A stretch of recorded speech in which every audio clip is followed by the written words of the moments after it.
Doctor Babasaheb Ambedkar. एक वादळी पर्व, प्रचंड झंझावात, तेजस्वी क्रांतीसूर्य ज्याच्या तेजोमय कर्तृत्वाने भारतभूमीवर लखलखीत किरण पडली आणि प्रत्येक भारतीयाचं जीवनमान प्रकाशमय झालं. अवघ्या भारतात क्रांतीची लाट आली आणि प्रत्येक नागरिक गुलामीतून मुक्त होऊन सन्मानाचं जीवन जगू लागला. पण बाबासाहेब म्हणजे दलितांचे कैवारी, मागासवर्गीयांचे उद्धार करते, आरक्षणाचे जनक एवढीच अपुरी माहिती आपल्या सगळ्यांभोवती फिरते आहे. म्हणूनच या पलीकडे जाऊन या तेजोमय सूर्याचे व्यक्तिमत्व समस्त भारतीयांना कळावं म्हणून हा प्रपंच.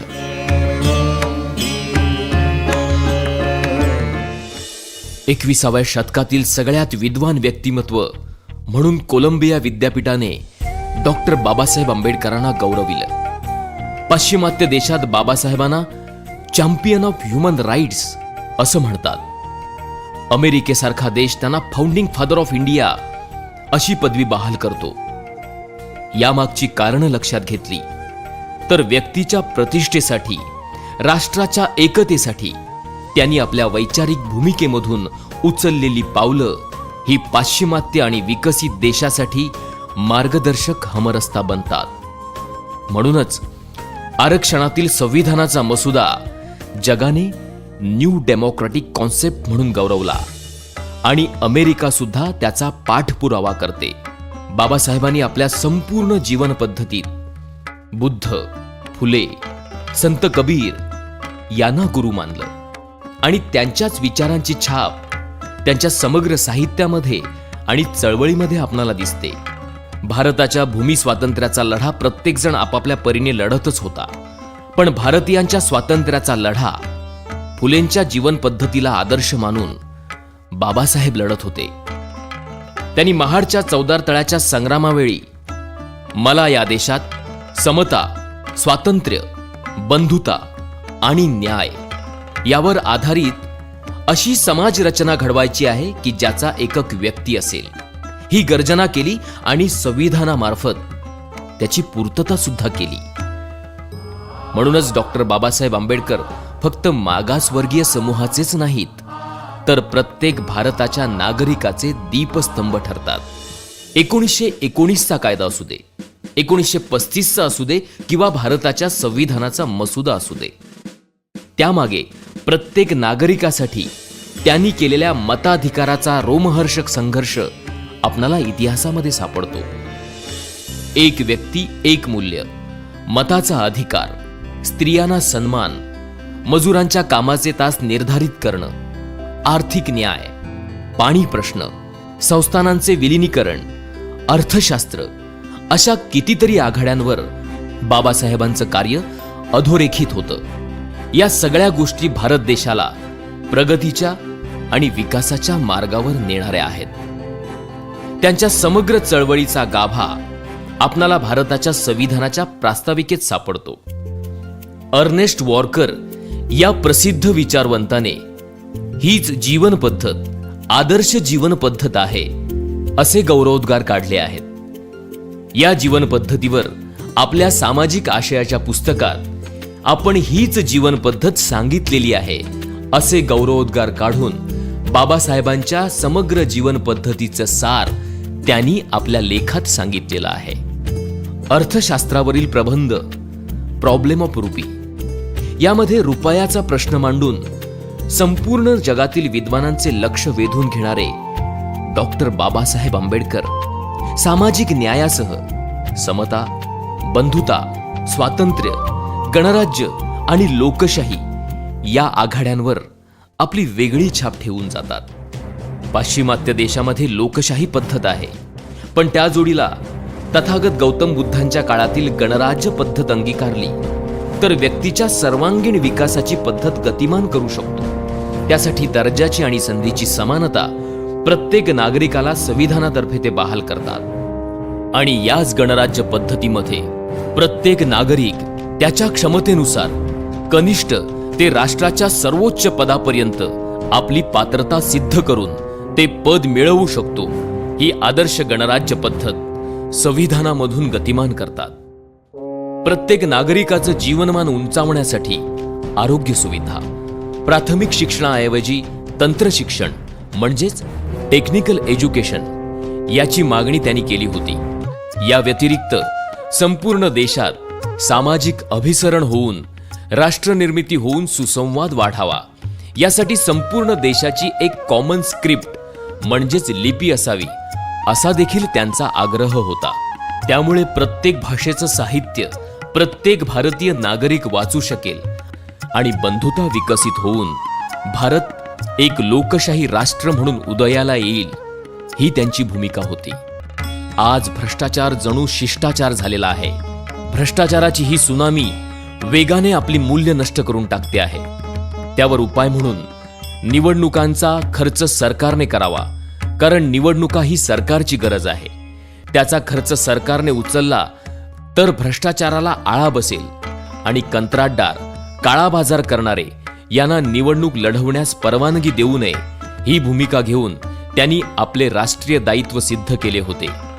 प्रांतिक, धार्मिक, सांस्कृतिक अस्मितेच्या पलीकडे जाऊन राष्ट्रनिष्ठेला ठेच पोहोचवणाऱ्या या गोष्टींपेक्षा मी प्रथम भारतीय आहे आणि अंततः भारतीयच राहीन ही भूमिका सगळ्या भारतीय नागरिकांनी घ्यावी, तरच आपण ताकदवान राष्ट्र बनू शकतो याची ग्वाही देऊन राष्ट्रप्रेमाचा जाज्वल्य दाखला त्यांनी दिला होता.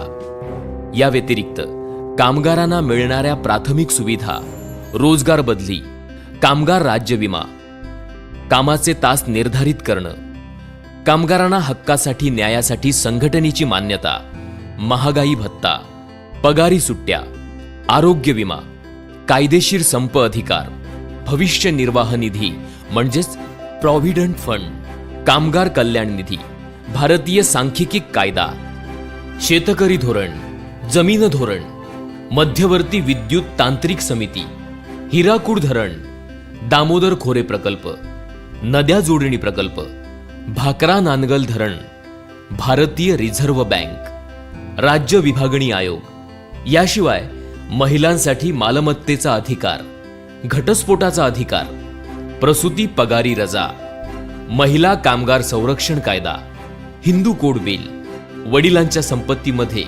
मुलांसोबत मुलींना सुद्धा समान अधिकार, अशा वेगवेगळ्या स्तरांवर बाबासाहेबांचे कार्य मार्गदर्शक ठरते आणि काळाच्याही पुढील द्रष्टा नेता ही बिरुदावली त्यांना सन्मानित करणारी ठरते. राजेशाही संपली, सरंजामशाही लोकशाहीने उद्ध्वस्त केली, घराणेशाहीला आंबेडकरवादाने आणि लोकशाहीने सुरुंग लावला. आता लोकशाही समोर आवासून उभी आहे ती भांडवलशाही. यावर जगाला फक्त अर्थशास्त्रज्ञ बाबासाहेबांची भूमिका आणि नीतीच तारू शकते. त्यासाठी मिनिमम प्रॉफिट ऍक्ट हा कायदा लागू करा ही भूमिका सरकारने घ्यावी अशी सूचना बाबासाहेबांनी सरकारला दिली होती. भांडवलदारांना सरकारने आपल्या कक्षेत ठेवावे आणि मूलभूत सुविधा पुरवणाऱ्या उद्योगधंद्यांचे खाजगीकरण करू देऊ नये. भांडवलदारांचा नफा कायदा निर्धारित करण्यात यावा ही भूमिका घेऊन बाबासाहेबांनी भारतासह जगातल्या प्रत्येक लोकशाही सरकारला प्रगतीचा मार्ग दाखवला होता. गरज आहे ती त्यांच्या आर्थिक न्यायाचा रस्ता पकडण्याची. आपणाला आर्थिक समानता माहिती आहे, विषमता माहिती आहे, पण व्यक्तीच्या क्षमतेनुसार त्याच्या राजकीय न्यायासोबत आर्थिक आणि सामाजिक न्याय हा महत्वाचा निर्देश संविधान सभेच्या भाषणाच्या प्रसंगी ते करतात. 26 जानेवारी 1950 We are enter in contradiction life. Politically we will have equality and socially and economically we will have not equality. We must remove this contradiction as early as possible. Either those who suffer from inequality will blow up the structure of political democracy which this assembly so laboriously built up. याचाच अर्थ 26 जानेवारी 1950 रोजी आपण एका विसंगतीपूर्ण जीवनामध्ये प्रवेश करणार आहोत. राजकारणामध्ये समानता असेल, पण सामाजिक आणि आर्थिक जीवनामध्ये विषमता असेल. हा भेद शक्य तितक्या लवकरात लवकर आपणाला मिटवावा लागेल, नाहीतर असमानतेचे बळी ठरणारे लोक हा राजकीय लोकशाहीचा डोलारा उद्ध्वस्त केल्याशिवाय राहणार नाहीत. ही त्यांची पूर्वसूचना तंतोतंत खरी वाटते की काय, अशी परिस्थिती आज निर्माण होताना दिसत आहे. 14 ऑक्टोबर 1956 रोजी ते याच मातीत रुजलेल्या, वाढलेल्या, जगाला आदर्श ठरलेल्या बुद्ध धम्माची दीक्षा घेतात आणि आपणाला विश्वबंधुत्वाशी जोडतात. बुद्ध धम्माने तुमचं, देशाचं आणि जगाचं कल्याण होणार आहे ही जबाबदारी ते आपणाला सांगतात आणि आपण केलेली ध्येय योजना पूर्णत्वाला नेतात. मैत्रीच्या, बंधुतेच्या निर्मळ प्रवाहात आपणाला बाबासाहेबांनी आणून ठेवलं आहे. केवळ जात, धर्म, वर्ग, मागासवर्गीय या पलीकडे जाऊन आदर्श मूल्यांची रुजवात करून जगाला आदर्श ठरेल असा आंबेडकरवाद बाबासाहेबांच्या अथक संघर्षातून निर्माण झालाय आणि त्याच विचारांच्या पालखीचे भोई आहोत आपण. आयुष्याच्या संध्याकाळी बुद्ध धम्म, संविधान आणि गणराज्य म्हणजेच रिपब्लिक ही 3 रत्न आपल्या हाती देऊन आपणासमोर लोकशाही राष्ट्र उभारणीचं दायित्व ते ठेवतात. गरज आहे ती न कळलेले बाबासाहेब समजून घेण्याची, क्षितिजा पलीकडची त्यांची दृष्टी अभ्यासण्याची आणि या रत्नाची पारख करणारे रत्नपारखी होण्याची. तरच झाडापेक्षा मुळांनी खोलवर गेलेले बाबासाहेब आपणाला समजतील आणि त्यांच्या विचारांच्या छायेत प्रत्येक नागरिक विसावतील. जय भारत.